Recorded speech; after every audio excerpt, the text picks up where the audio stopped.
Right friends, welcome back to 5th capsule. This is news in focus. The news which require more in-depth analysis are taken here. The first one is a trial run on National Waterway number 1.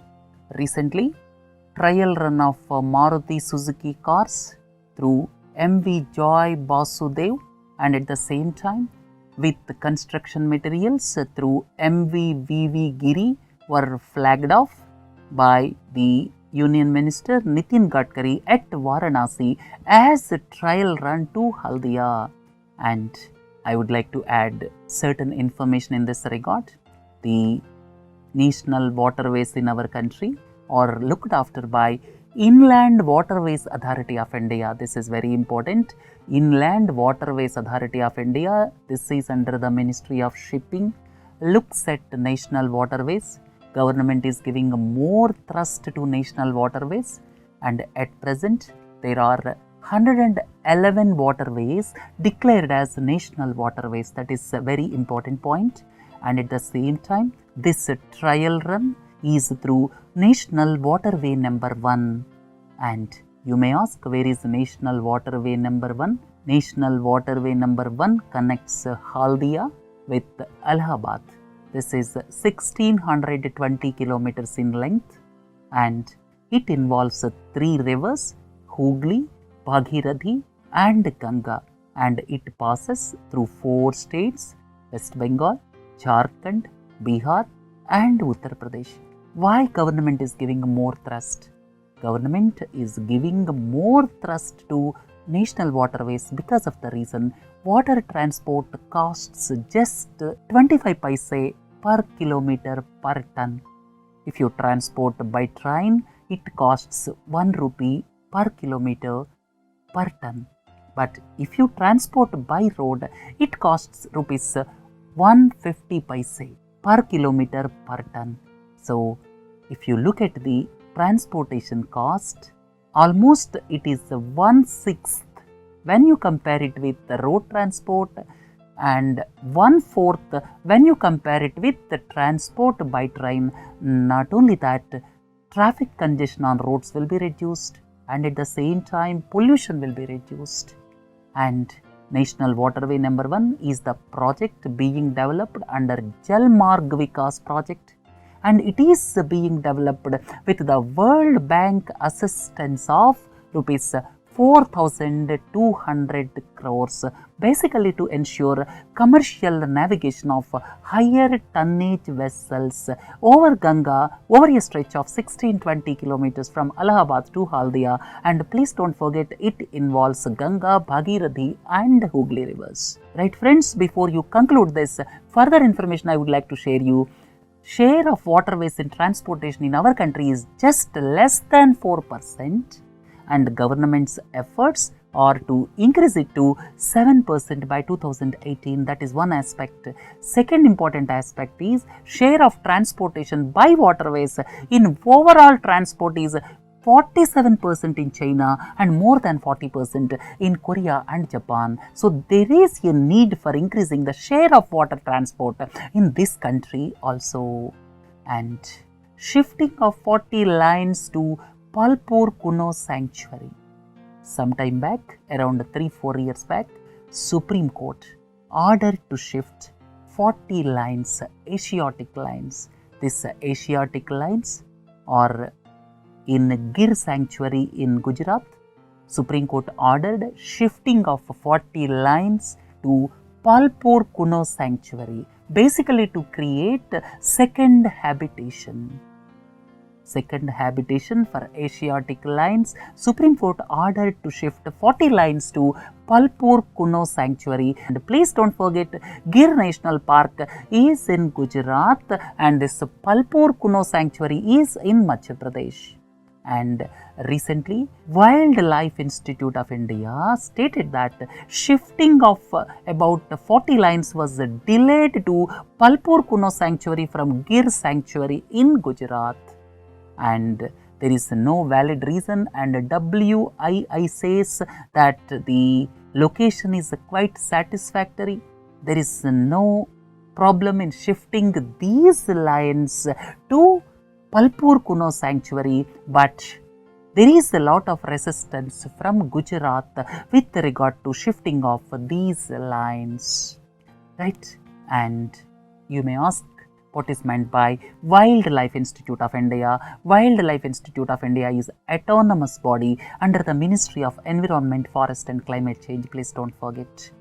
Right friends, third important point, that is FATF and money laundering and terrorist financing. Here you may ask, what is meant by money laundering?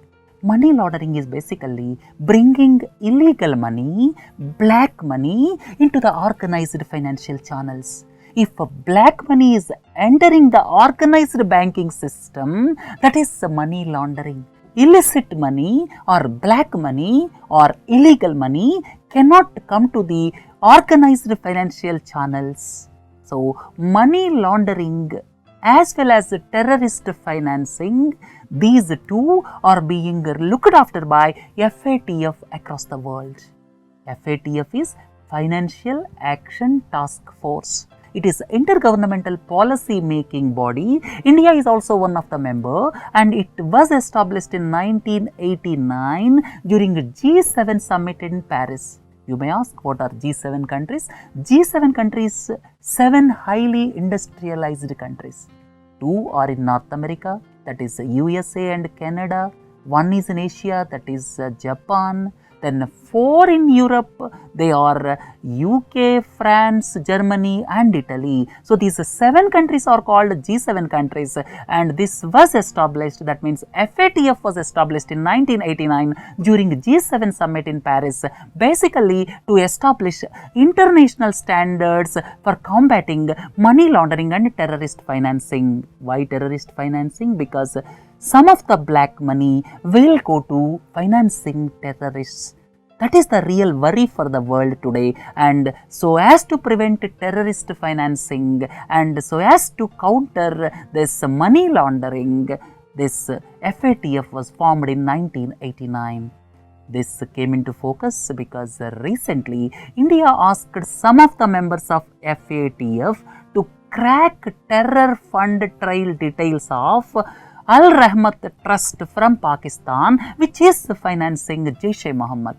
This Al Rahmat Trust from Pakistan is financing Jaish-e-Mohammed, and India asked some of the members of FATF to crack terror fund trail details. Right?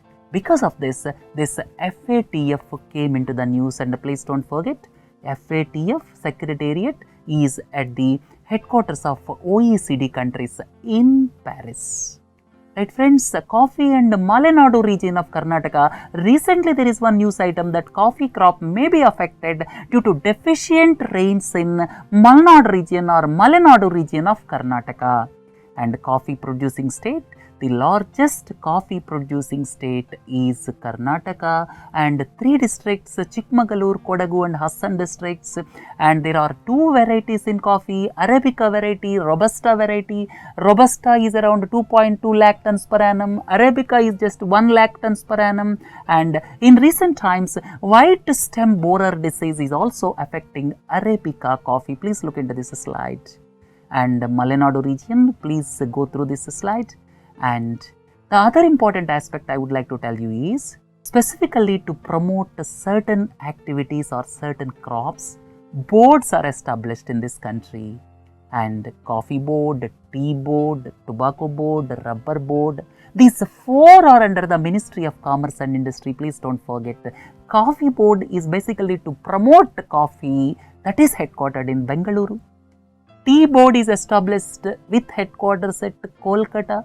Because of the reason, maximum tea production is from Assam, northeastern part of the country. Tobacco board is at Guntur, because tobacco production is predominant in the areas adjacent to Guntur.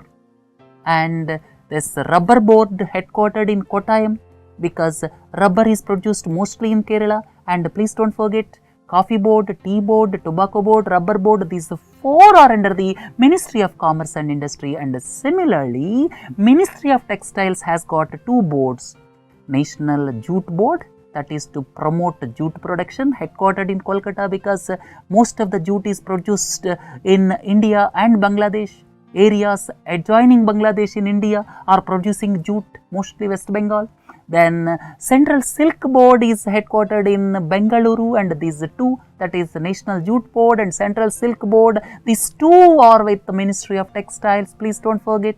And Coir Board, this is headquartered in Kochi, Kerala, and this Coir Board is with the Ministry of Micro, Small and Medium Enterprises. Please don't forget, this is very important. So, these boards are established basically to promote these crops, right. So, with this, let us conclude the News in Focus. Please do join for other modules. Have a nice day. Thank you.